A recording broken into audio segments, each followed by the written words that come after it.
Ipapakita ko sa inyo mga langga ang bunga ng anahaw. Ngayon lang kasi ako nakakita ng bungang anahaw. Yan. Yan, ha? Yan ang hitsura, oh. O, diba? Napakaganda. Malagkit siya. Iwan ko kung nakakain ba yan. Parang hindi yata nakakain yan. Ayan, oh. Yan ang bunga niya, mga langga. Ayan, oh. Yan. Yan, mga langga, oh. Naabot lang, oh. Diba? Talagang sulit talaga. Oh, pauwi na tayo. Ayan, oh. Talaga maganda ang ano ng anahaw.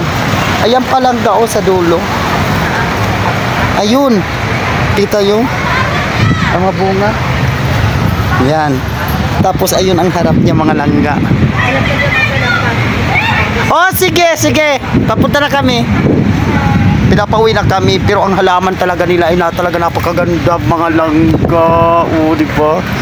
Sulit. Sino tayo daan? Parang anahaw. Tingnan mo nga ito, langga, oh. Ang ganda ng view niya. Yan, mga langga, oh. Di ba? Yan, tingnan mo yung mga ano nila, oh, palmera, parang anahaw. Anahaw man siguro to, o ano something.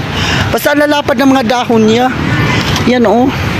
Ang kakapal pati. Yan, oh. O, di ba, say? Anahaw pala to. Yan ang bunga ng anahaw, mga langga. Yan, oh. Ang ganda ng bunga niya. As in. First time ko nakita talaga to, mga langga, na may bungang anahaw. Eh, pakita ko sa inyo, mga langga, ha. Yan ang bunga niya, mga langga, oh. Napaka the best, di ba? Hala, matigas. Akala ko ba malambot to? Matigas pala to.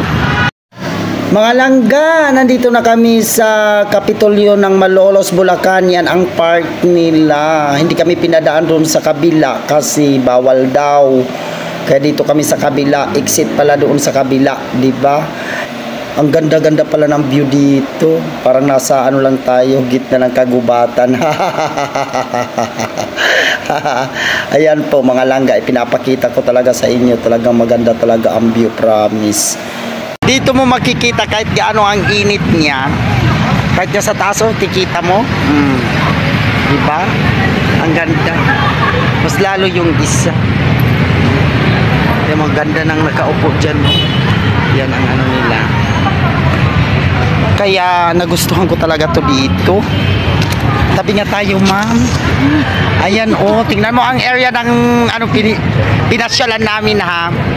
Ito ang park dito sa Kapitolyo ng ano, Malolos. Kasi ang Kapitolyo nila yon doon, oh. Saan ba yung sasakyan natin? Baka maiwan tayo, vlog-vlog ka pa dyan. Ayan, oh. Hayaan mo na mag-vlog-vlog tayo. Normal lang sa buhay natin yan, mag-vlog-vlog tayo. Maiwan tayo. Ayan, oh. Huwag ka matakot maiwan, di.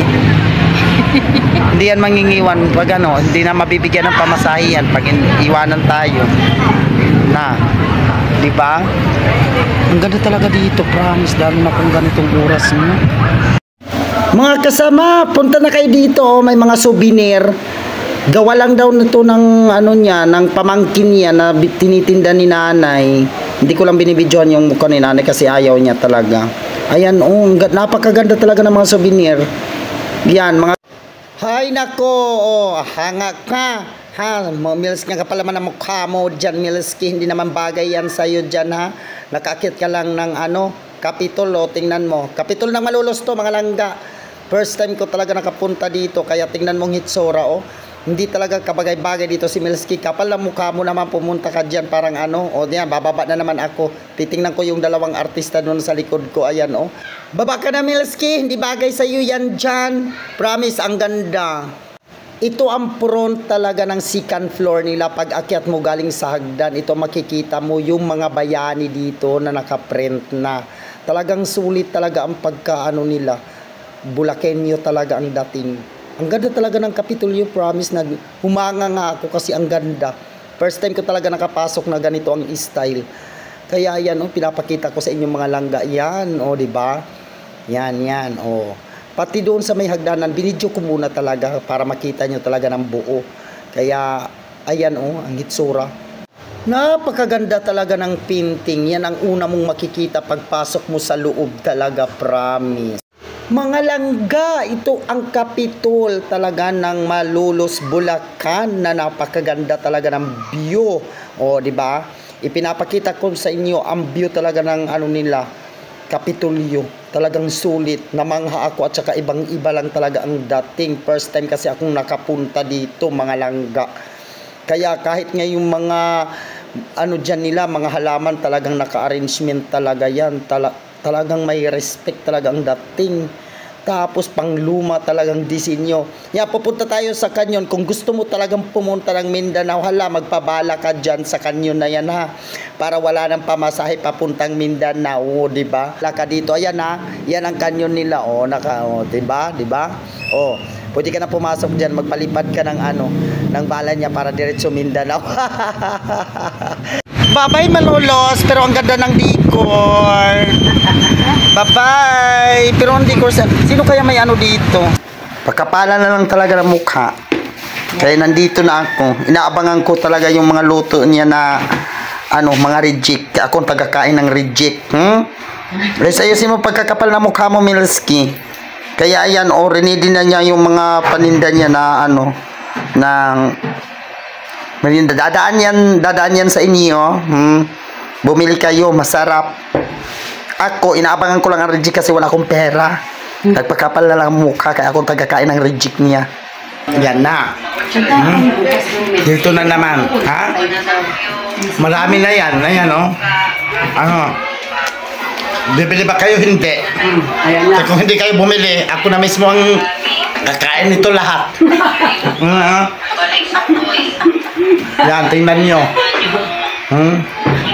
Ganyan, kasarap yan. Luto na agad, malayo na. Ito ang makapal ang mukha. Kasi pumunta dito sa kapitbahay tapos nag-aabang sa nagluluto, and then inaabangan ko kung may mga reject kaya akong tagakain. Ayun. Nama lang ha. Tagakain to ng mga reject niya. Ayan. Ha? Ayusin mo, Milski. Sobrang kapal talaga ng mukha mo. Ha? Ayusin mo lang. Baka mabawasan ang kapal niyan. Talagang tatanggalan ko yan. Sarang na to. Yan. Na-arrange ko na ha. Abang na kayo dyan. Abang-abang. Ayan mga sisi, abangan nyo yan. Dadaan yan sa inyo. Kasi ito ang walang mamerinda ha. Gusto magmerinda. Dito ako kasi dati mga langga. Dahil dito nagmiminahan dati. Ito yung mga minimina nila dati.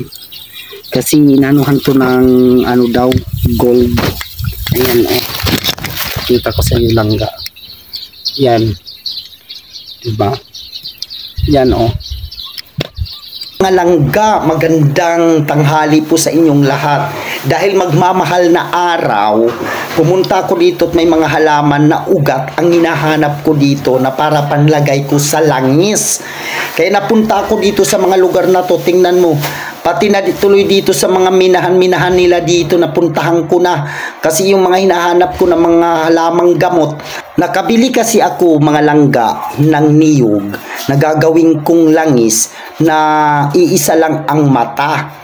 Pero pitong piraso ang nabili ko, yan ang lalagyan ko ng ugat ng halaman. Kasi riniredy ko na yan para kunti na lang ang hanapin ko pagdating ng mahal na araw na, di ba? Kailangan maaga tayo talaga maghanap para hindi tayo masyadong mahirapan.